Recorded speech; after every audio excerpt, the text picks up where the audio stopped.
Hi friends, ಇವತ್ತು 2.5 metre ಫ್ಯಾಬ್ರಿಕಲ್ಲಿ umbrella kurta ಯಾವ ಥರ ಕಟ್ ಮಾಡೋದು ಅಂತ ತೋರಿಸ್ತಾ ಇದ್ದೀನಿ. ಇದಕ್ಕೆ ನಾನು ಬೋಟ್ ನೆಕ್ ಮತ್ತು 3/4 ಸ್ಲೀವ್ ಮೆಷರ್ಮೆಂಟ್ಸೇ ತೊಗೊಳ್ತಾ ಇದ್ದೀನಿ.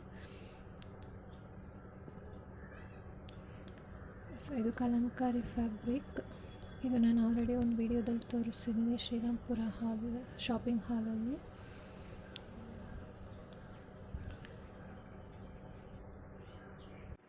ಫಸ್ಟ್ ಫ್ಯಾಬ್ರಿಕ್ನ 2 ಫೋಲ್ಡ್ ಮಾಡ್ಕೊಳ್ಬೇಕು.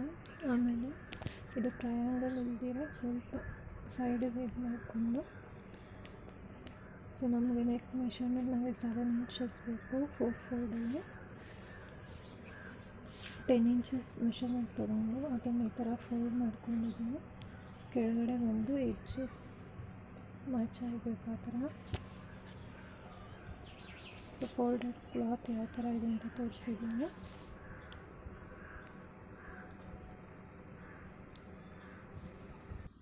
ಈಗ ಮೆಷರ್ಮೆಂಟ್ಸ್ ಮಾರ್ಕ್ ಮಾಡ್ಕೊಳ್ತಾ ಇದ್ದೀನಿ. ಕೆಳಗಡೆ ಬಟ್ಟೆನೂ ಮೇಲ್ಗಡೆ ಬಟ್ಟೆ ಈಕ್ವಲ್ ಆಗಿರಬೇಕು. ಅಲ್ಲಿಗೆ 7 ಇಂಚಿಗೆ ಫಸ್ಟ್ ಶೋಲ್ಡರ್ ವಿಡ್ತ್ ಮಾರ್ಕ್ ಮಾಡ್ಕೊಳ್ತಾ ಇದ್ದೀನಿ.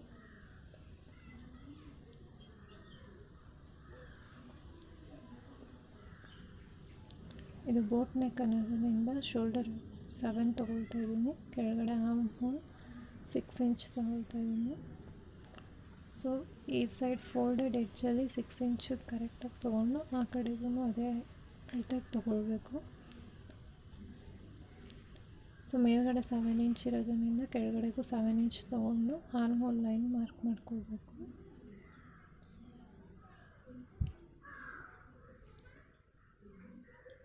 ಈಗ ಆರ್ಮ್ ಹೋಲ್ 7 ಇಂಚ್ ಮ್ಯಾಚ್ ಆಗೋ ಜಾಗದಲ್ಲಿ ಒಂದು ಲೈನ್ ಡ್ರಾ ಮಾಡಿಕೊಂಡು, ಸೊ ಅಲ್ಲಿಂದ ಒಂದು ಸ್ಟ್ರೈಟ್ ಲೈನ್ ಡ್ರಾ ಮಾಡ್ಕೊಳ್ಬೇಕು.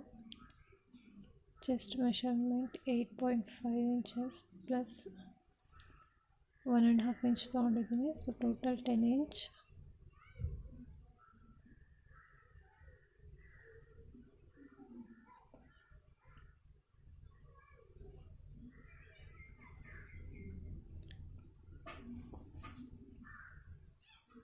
ಈಗ next waist measurement 14 inches length ತೊಗೊಂಡಿದ್ದೀನಿ ಮತ್ತು 14 ಇಂಚಸ್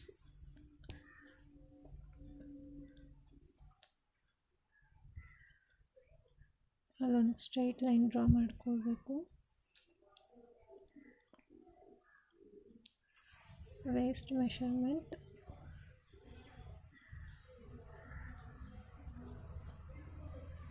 9 ಇಂಚಸ್ ತೊಗೊಂಡಿದ್ದೀನಿ.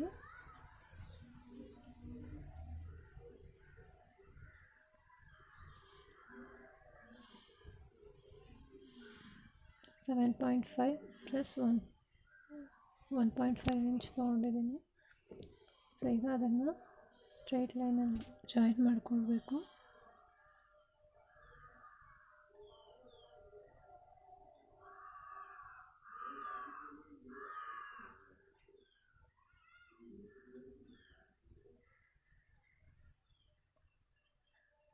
ಈ ಫೋಲ್ಡ್ ಮಾಡಿರೋ ಫ್ಯಾಬ್ರಿಕ್ ಬಂದು 51 ಇಂಚಸ್ ಬರ್ತಾ ಇದೆ. ನಾನು ಆ 51 ಇಂಚಸ್ ಹಾಗೆ ತೊಗೊಳ್ತಾ ಇದ್ದೀನಿ.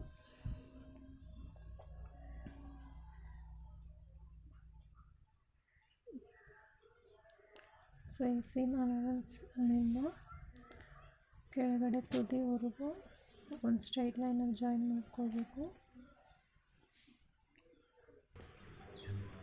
ಈಗ ಫ್ಯಾಬ್ರಿಕ್ ತುದಿನ ಒಂದು 51 ಇಂಚಸ್ಸಲ್ಲಿ ಈ ಕಡೆ ಎಡ್ಜ್ಗೆ ಒಂದು 4 or 5 ಇಂಚಸ್ಗೆ ಒಂದು ಸರ್ಕಲ್ ಥರ ಡ್ರಾ ಮಾಡ್ಕೊಳ್ಬೇಕು. ಬಾಟಮ್ ಶೇಪ್ ಈ ಥರ ಮಾಡಿದ್ರೆ ಅದು ಟ್ರಯಾಂಗಲ್ ಕಟ್ ಥರ ಬರುತ್ತೆ.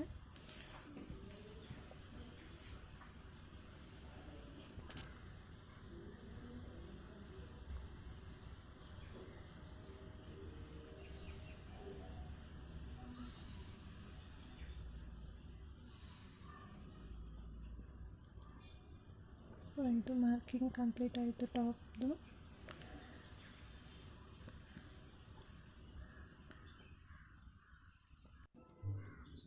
ಈಗ ಫಸ್ಟ್ ನೆಕ್ ಲೈನ್ ಯಾವ ಥರ ಡ್ರಾ ಮಾಡಿದ್ದೀರೋ ಅದನ್ನು ಹಾಗೆ ಮಾಡ್ಕೊಳ್ಬೇಕು.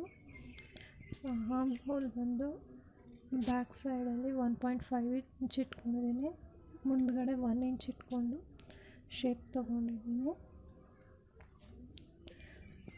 ಸೊ ನಮ್ಮ ಮಾರ್ಕಿಂಗ್ಸ್ ಹೇಗಿದೆಯೋ ಅದ್ರ ಮೇಲ್ಗಡೆ ಹಾಗೆ ಕಟ್ ಮಾಡಿ, ಡ್ರೆಸ್ ಕಂಪ್ಲೀಟ್ ಮಾರ್ಕ್ ಯಾವ ಮಾಡಿದ್ದೀರೋ ಅದೇ ಥರ ಮಾರ್ಕ್ ಮಾಡಾದ್ಮೇಲೆ ಕಟ್ ಮಾಡ್ಕೊಳ್ಬೇಕು. ಈ ಆರ್ಮ್ ಹೋಲ್ ಮಾತ್ರ ಫ್ರಂಟಲ್ ಶೇಪ್ ತೊಗೊಳ್ಬೇಕು. ನೆಕ್ ಬಂದು ಬೋಟ್ ನೆಕ್ ಮಾಡ್ತಾಯಿದ್ದೀನಿ. ಸೊ ಈಗ ಉಳಿದಿರೋ ಫ್ಯಾಬ್ರಿಕಲ್ಲಿ ಸ್ಲೀವ್ಸ್ ಕಟಿಂಗ್ ತೋರಿಸ್ತಾ ಇದ್ದೀನಿ. ಆ ಡ್ರೆಸ್ ಫೋಲ್ಡ್ ಮಾಡಿದ್ಮೇಲೆ ಅದ್ರ ಪಕ್ಕದಲ್ಲೇ ಇನ್ನೊಂದು ಫ್ಯಾಬ್ರಿಕ್ ಪೀಸ್ ಇರುತ್ತೆ. ಆ ಫ್ಯಾಬ್ರಿಕ್ನ ಮತ್ತೆ ಟ್ರಯಾಂಗಲ್ ಇದಕ್ಕೆ ಫೋಲ್ಡ್ ಮಾಡ್ಕೋಬೇಕು. ಸೊ ಟೋಟಲ್ 17 ಇಂಚಸ್ ಲೆಂತ್ ತೊಗೊಂಡಿದ್ದೀನಿ. 8.5 ಇಂಚಸ್ ಲೆಂತ್ ಮೇಲ್ಗಡೆ ಸ್ಲೀವ್ ಕಟಿಂಗ್ ತೊಗೊಂಡಿದ್ದೀನಿ. ಶೇಪ್ ಕೊಡೋದಕ್ಕೆ 2 ಇಂಚಸ್ ತೊಗೊಂಡಿದ್ದೀನಿ.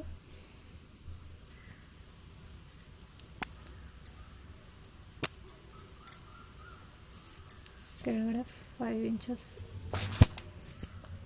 ಹ್ಯಾಂಡ್ ಬಿಟ್ಟು ಮೆಷರ್ ಮಾಡಿ ಕಂಪ್ಲೀಟ್ ಆದಮೇಲೆ ಕಟ್ ಮಾಡ್ಕೊಂಡಿದ್ದೀನಿ. ಸ್ಲೀವ್ಸು ಈ ಥರ ಸಿಗುತ್ತೆ. ಇದರಲ್ಲಿ ಫ್ರಂಟ್ ಹ್ಯಾಂಡಿಗೆ ಮಾತ್ರ ಸ್ವಲ್ಪ ಶೇಪ್ ತೊಗೊಳ್ಬೇಕು. 1 ಇಂಚಷ್ಟು ಶೇಪ್ ತೊಗೊಂಡು ಕಟ್ ಮಾಡಿ ಇಟ್ಟಿದ್ದೀನಿ. ಇದು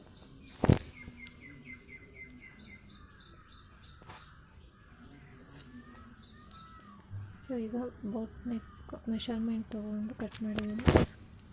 4 ಇಂಚಸ್ ನೆಕ್ ಓಪನ್ ಇಟ್ಟಿದ್ದೀನಿ. ಇದು ಸೆಂಟರಿಂದ ಕ್ಯಾನ್ವಾಸ್ ಪೇಪರ್ ಕಟ್ ಮಾಡಿದ್ದೀನಿ, ಯಾಕಂದರೆ ನೆಕ್ ಸ್ಟಿಫ್ ಆಗಿರಲಿ ಅಂತ. ನಾನು ಲೈನಿಂಗ್ ಏನೂ ಹಾಕ್ತಾಯಿಲ್ಲ, ಅದಕ್ಕೆ ಮ್ಯಾಚ್ ಆಗೋಂಥ ಒಂದು ವೇಸ್ಟ್ ಫ್ಯಾಬ್ರಿಕ್ ತೊಗೊಂಡಿದ್ದೀನಿ, ಲೈನಿಂಗ್ ಫ್ಯಾಬ್ರಿಕ್. ಅದ್ರ ಮೇಲ್ಗಡೆ ಇದು ಮಾಡಿದ್ದೀನಿ. ಇದು ಬ್ಯಾಕ್ ನೆಕ್, ಇದು simple boat neck.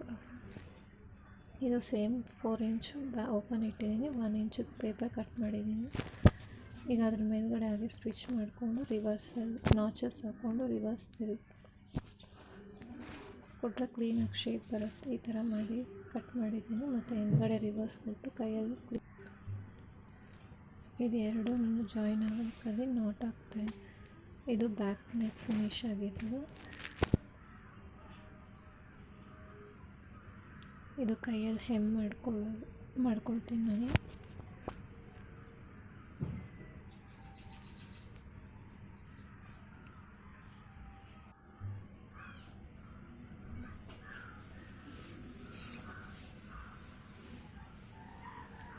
So front ಮತ್ತು ಬ್ಯಾಕು ಎರಡು ಜಾಯಿನ್ ಮಾಡಿ ಸ್ಲೀವ್ಸ್ ಅಟ್ಯಾಚ್ ಮಾಡಿದ್ದೀನಿ. ಡ್ರೆಸ್ ಫಿನಿಶಿಂಗ್ ಆಗಿದೆ. ನಮ್ಮ ಸೈಜ್ ಏನಿದೆಯೋ ಅದನ್ನು ಕರೆಕ್ಟಾಗಿ ಮಾರ್ಕ್ ಮಾಡಿಕೊಂಡು ಅಡ್ಜಸ್ಟ್ ಮಾಡ್ಕೊಳ್ಬೇಕು.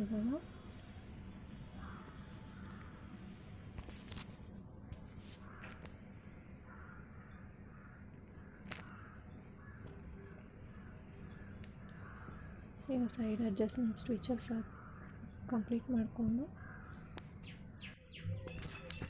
ಆ ಫ್ರಂಟ್ ಓಪನ್ ಇತ್ತಲ್ಲ ಅಲ್ಲಿ ನಾಟ್ ಇಟ್ಟು 2 ಹ್ಯಾಂಗಿಂಗ್ಸ್ ಹಾಕಿದ್ದೀನಿ. ಸೊ ಸ್ಲೀವ್ಸನ್ನು ಸಿಂಪಲಾಗಿ ಮಡಿಸೊಲ್ದಿದ್ದೀನಿ.